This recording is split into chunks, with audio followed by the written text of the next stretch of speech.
Kaya naman kayo, kayong kapwa-Pilipino. Wala nga kayong isang proof na confidential funds yan.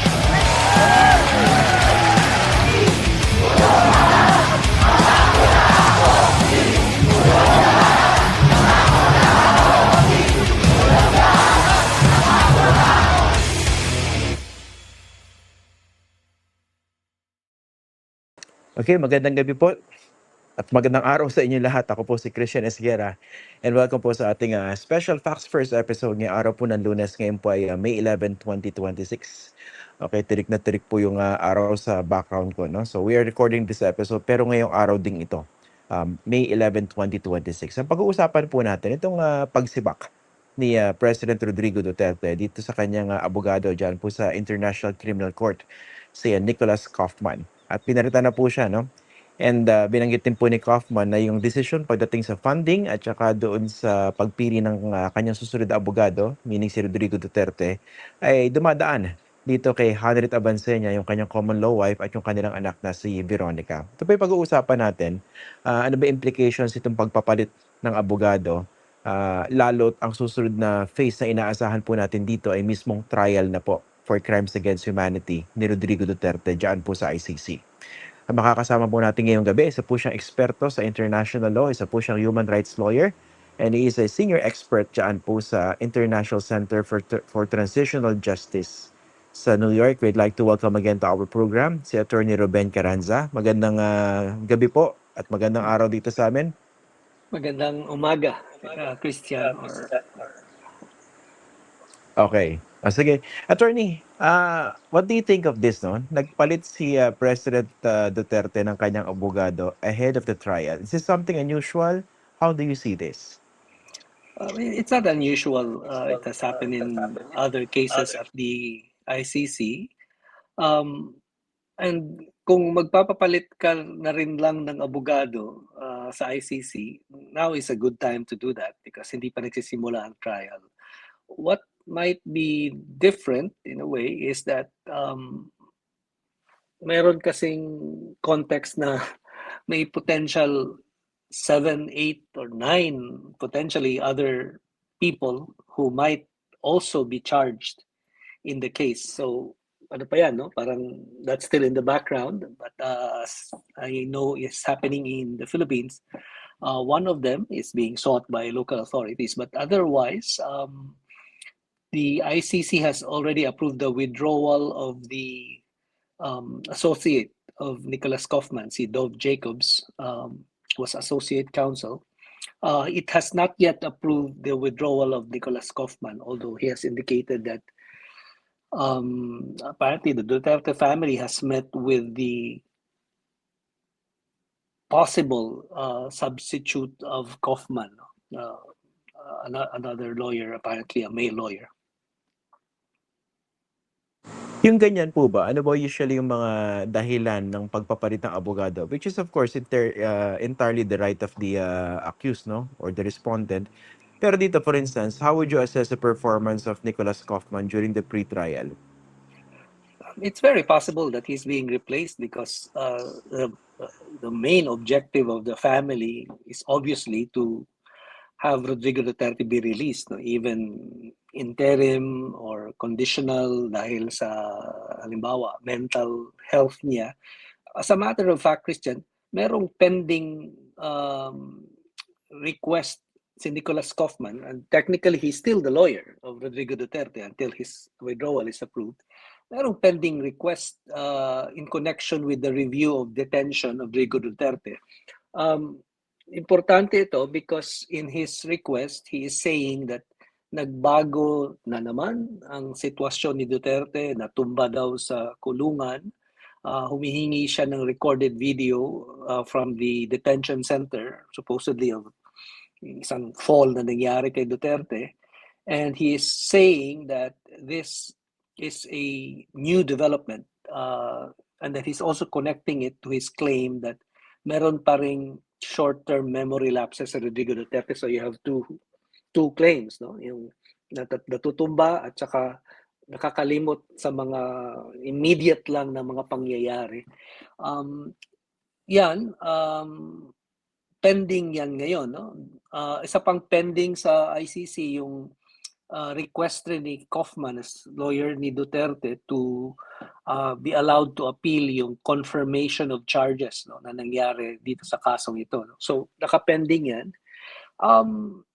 Of course, all of that is not minor, no, secondary doon sa pag-release kay Rodrigo Duterte. And kasabay nung meron kasing status conference for the case na nakaschedule sa May 27. So, ang ibig sabihin niyan, ang trial chamber, yung 3 judges na na-appoint para sa paglilitis, pag-uusapan ng defense at ng Office of the Prosecutor kung unang-una anong petsa magsisimula ang trial, and then among other things, yung mga iba't ibang ebidensya na at mga testigo halimbawa, no, na ibibigay ng prosecution. But separately, pag-uusapan din ang hindi sa May 27, pero ngayon pa lang pag-uusapan ang detention ni Rodrigo Duterte dahil sa ICC merong rule na every 120 days kapag nagsimula na yung trial, every 120 days, so 4 months, every 4 months, i-review yung detention. So ngayon, this is the start of that review. Okay. Pero nga po, in terms of Nicholas Kaufman's performance during the pre-trial, do you think he ticked off all the boxes as any defense lawyer would do? And how do you think he fared? Well, of course, no, he tried his best to get Duterte released, but at the same time, he also tried to politicize the case, and I think that might be one reason why he's being removed. If I were the family of Rodrigo Duterte, my worry would be the fact that you cannot keep politicizing the case once you reach the trial stage, because political arguments will not lead to the exoneration of your client. Sa palagay ko, masyado nang naging Duterte diehard supporter, naging DDS si Nicholas Kaufman in his defense of Duterte. Pinaghalo na niya yung legal arguments sa loob ng korte at saka yung mga extrajudicial arguments sa labas ng korte. And napansin na ito ng mga judges. In fact, in a response by the Office of the Prosecutor doon sa request ni Kaufman na i-apela yung confirmation of charges, pinoint out ng prosecutor na 2 beses na si Nicholas Kaufman hindi naman reprimand, na sinabihan ng judges na ina-undermine niya yung integrity ng korte, hindi na argumento lang na legal, kundi nawawala ng respeto si Kaufman sa judges, sabi ng prosecutor. So hindi na yan nakakatulong sa kliyente niya. And I think that's a possible reason why they're replacing him, aside from the fact that they did not get their goal, which was to have him released. Ang iniisip ko naman, attorney, anybody in his place would have done any differently ba? Kasi given how strong the evidence are against the former president, I mean, hindi ba strategy rin yun? I-politicize mo na lang, medyo guluhin mo. Well, he had a choice, and makikita mo din sa previous na mga kliyente ni Nicholas Kaufman, halimbawa dating presidente ng Ivory Coast, si Laurent Gbagbo. He tried his best to get him released pending the trial, and during the trial kasama din yung ganung argumento na may PTSD daw, may post-traumatic syndrome si Laurent Gbagbo dahil sa gera doon. So ganun din, he tried the same tactics for this person. May isa pa siyang kliyente, si Jean-Pierre Bemba, dating vice presidente ng Democratic Republic of Congo. Meron din siyang request na may sakit si Jean-Pierre Bemba, kailangan ng psychiatrist. So it's the same tactic. Now, I will not take that away from him, kasi yun nga yung gusto ng pamilya, at the pre-trial stage, bago itong paglilitis mismo, ang concern ng pamilya, kahit sinong kliyente, Duterte man o hindi, yung makalabas muna sa kulungan, na lalo na matanda na si Duterte, yun ang sinasabi nila, na mahina na ang katawan. Ang problema lang is that pwede naman kasing mag-rely ka lang on those arguments. Pwede namang gamitan mo talaga yung lahat ng alam mo tungkol sa interim release, no? Conditional release. I don't think it was necessary for him to politicize the case. And I think, ang nangyayari kasi, I think pag lumalabas siya, nakakasalubong niya, nakakausap niya yung pamilya, nakakausap niya yung mga Duterte supporters sa labas, and it's very possible, no, na he was overcome by their passion and therefore became himself a diehard Duterte supporter. Ang problema dyan is that, halimbawa, no, binanggit ito ng prosecution dito sa latest na mga palitan ng documents sa dalawang panig. Sabi ng prosecution, sinasabi ni Kaufman na ang Duterte case kaya lang pinapanatili ng ICC dahil wala nang ibang kaso ang ICC. Ang Duterte case, sabi ni Kaufman, sabi nito ng prosecutor, kailangan ng ICC para sa budget niya. These are the same arguments that you will hear from Duterte, not just supporters, no, but the higher level people. In fact, binanggit ng prosecutor si Salvador Panelo na pareho ang mga statements ni Panelo tungkol sa kasong ito at ang mga statement ni Kaufman. And I think that is a good reason to replace Kaufman. Now, I don't know if that's the reason that the family is replacing him, but I think he has become a liability for Duterte. Yung ganitong pag-politicize ng case, and then very political, of course, yung mga binibitawan niya salita outside of the court, how exactly do they affect his legal defense in the actual court? Dun sa pag-release, it affects the release. Remember, ang reason ng pre-trial chamber, bakit niya tinanggihan yung unang request, no? Sunod-sunod na request for interim release na Duterte, the pre-trial chamber said Rodrigo Duterte and his family still has a network of supporters in the Philippines. And that network will help him evade returning to the court if it becomes necessary. Remember, ang purpose ng warrant of arrest sa Duterte case, sa iba pang kaso sa ICC, is to ensure that the accused is present in the court. Pagdating sa trial kasi sa ICC, walang trial in absentia. The accused is required to actually be present in the courtroom. Isa lang yung exception at hindi pa so far nag-a-apply. So, pag pinoliticize mo yung pre-trial, yung release, mahihirapan kang ma-release si Duterte in this case. At yun nga nangyari. Pag pinoliticize mo naman, pinasok mo yung politika sa paglilitis mismo, posible ang tingin ng trial judges na mahina ang kaso mo kaya ginagamit mo yung politika at dahil wala kang paraan para sagutin yung paratang, sagutin ang ebidensya, i-question yung mga testigo. Because really, defense counsel can rely on the presumption of innocence without politicizing the case. Now, if you politicize the case, that means you are not confident in the innocence of your client. Okay. Dito po, attorney, yung pagpapalit ng abogado before the trial, ang concern na iba rito, baka raw magkaroon ng further delay. What do you think? Let's not yet conclude that. Like I said earlier, merong status conference, no, the first one for the case sa May 27. Doon magkakaalaman.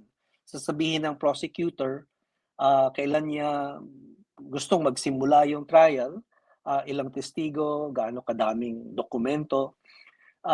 Pagkatapos kasama din yan yung protection ng mga witnesses, no? So maraming mga bagay na pag-uusapan, pagkakasunduan ng prosecution at saka defense. Of course, kung bago yung abogadong papasok, posibleng hihingi siya ng time, ng panahon, no, para pag-aralan ng kaso. Mayroon mga naiisip na kung posibleng papalit kay Kaufman, no, dahil hindi naman ito ang unang example where si Nicholas Kaufman pinalitan, no? May mga dati siyang kasamang abogado na yun din yung pumalit sa kanya sa kaso, halimbawa sa Bemba case, no?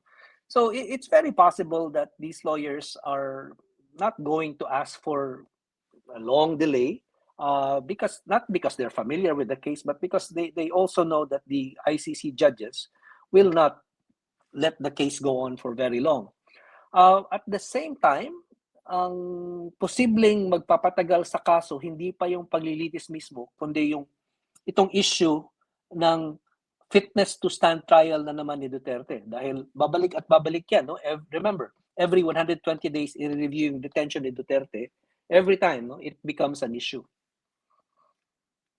Okay, every 120 days. So, paano kunwari may determination na he's no longer fit to stand trial in the middle of the trial, what would happen? Katulad nung jurisdiction na issue, no, na hindi pa kahit kailan na pagdesisyonan ang ganong issue ng ICC, yung nag-withdraw ang Pilipinas, may jurisdiction pa rin ba ang ICC? Walang malinaw na rule ang ICC kapag in the middle of a trial, or even now, hindi fit to stand trial mentally or even physically ang akusado. May mga previous decisions kasi na may claim na hindi fit to stand trial, no, yung Hassan case, no, taga Mali yung defendant, pero sinabi ng ICC na he's actually fit to stand trial. Pero yung if he's found not fit to stand trial, wala pang ganong desisyon. Ang pinakamalapit lang sigurong mangyayari diyan is to suspend yung trial. Hindi rin i-dismiss, pero hindi rin itutuloy, and that is a limbo situation that the court has never encountered before. Ang hirap na kung sakasakaling limbo. So, pending din, let's say, yung search for justice ng mga biktima. Kasi diba, importante rito na talagang on record, papatunayan as far as they're concerned na Duterte orchestrated all these things. Diba? Merong systematic killings. Kaya, Christian, i-insert ko dito sa conversation natin na kaya importante din na hindi lang mag-rely, no? Hindi lang umasa sa ICC, sa korte na lumabas ang katotohanan, no, na mabigyan ng katarungan yung mga namatayan, yung mga pamilya, o malaman ng mga Pilipino kung ano yung responsibilidad ni Rodrigo Duterte at yung mga iba pang opisyal sa gobyerno niya sa war on drugs, no. Kaya merong isang panukalang batas, no, isang bill sa Pilipinas na magtayo ng Truth Commission tungkol sa drug war, no? Alam ko ang mga sponsor niya halimbawa yung Akbayan. Tingin ko magandang paraan din yan, no, na ipagpatuloy yung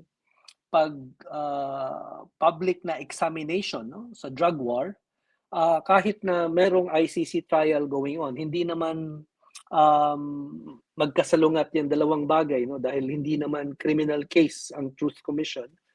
At the same time, halimbawa, yung ginagawa ng PNP, no, nalaman ko yata today na meron silang subpoena kay Senator Bato de la Rosa. Hindi ko alam, no, kung anong direction yan papunta, because merong batas sa Pilipinas, yung Crimes Against Humanity Law, na technically pwedeng kasuhan si Senator Bato de la Rosa for crimes against humanity in a Philippine court, dahil yung Philippine Supreme Court may rules for that law and designates specific courts, no, to actually try that kind of case domestically, no. Yung hinihingi naman ng mga Duterte supporter, di ba, na dapat sa Pilipinas yung trial, dapat ganito ganyan. So that's a possibility, but at the same time, the ICC may not necessarily agree with that, no, yung criminal aspect na yan. Okay, speaking of Bato, no, so 6 months na po nagtatago ito, hindi pa rin pumapasok sa Senado. Well, in the meantime, tumatanggap ng sweldo. Apparently, nagtatago siya dahil iniisip niya merong arrest warrant laban sa kanya, itong ICC. Na officially, dinideny naman ng mga Philippine government agencies concerned. At dinideny ng ICC, pero sabi nila, hindi sila nag-issue ng public arrest warrant. Right. What exactly does that say, yung public arrest warrant? Dati kasi, ang prosecutor, at least itong panahon ni Karim Khan, no, and for a while, yung si Bensouda, yung nauna sa kanya, dati kasi may mga kaso where the prosecutor of the ICC will issue a press release to announce that he or she has requested the judges to issue an arrest warrant. So, in other words, hindi pa yung warrant mismo kundi yung request for an arrest warrant. Ang purpose niyan is to tell yung mga miyembro ng ICC na itong tao ito, wag niyong pabayaang tumakas.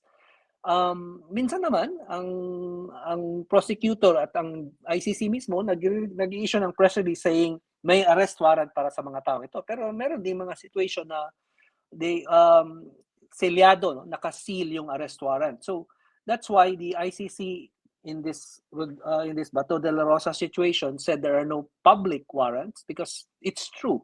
Wala pang unsealed warrant. Remember, yung kay Duterte was a sealed warrant. Nilabas lang pagkatapos na siyang hulihin. And that's possible. That's legal. That's normal.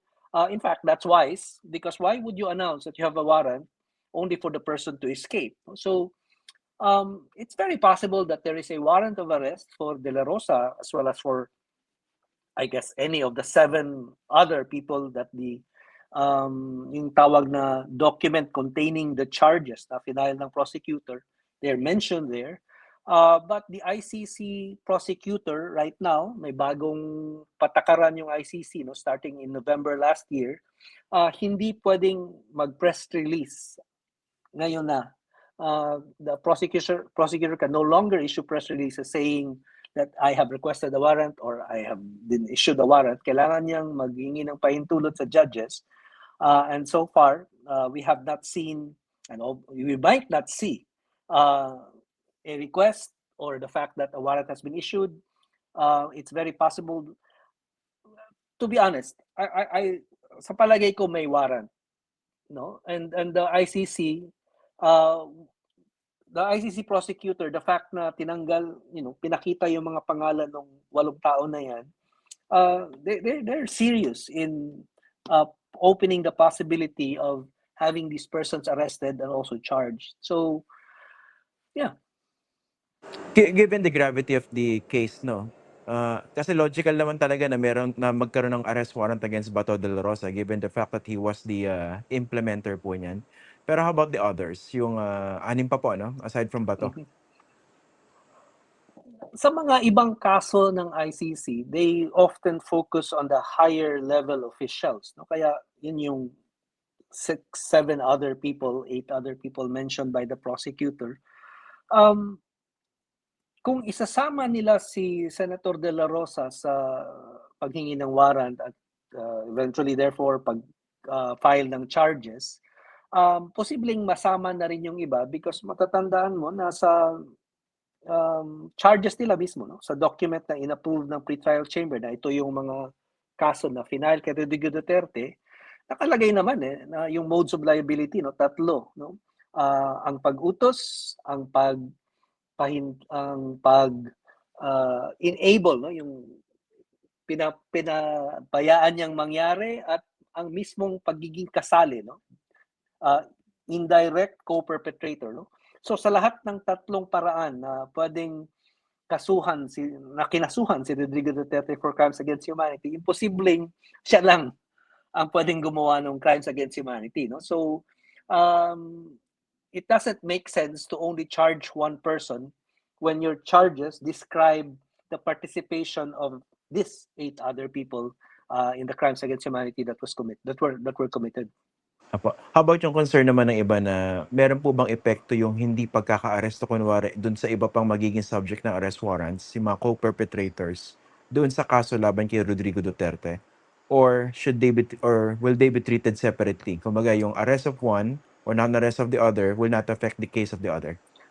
Yeah, it won't affect the trial of Rodrigo Duterte, no? Kasi again, based on the charges, the prosecutor has evidence of Rodrigo Duterte's role.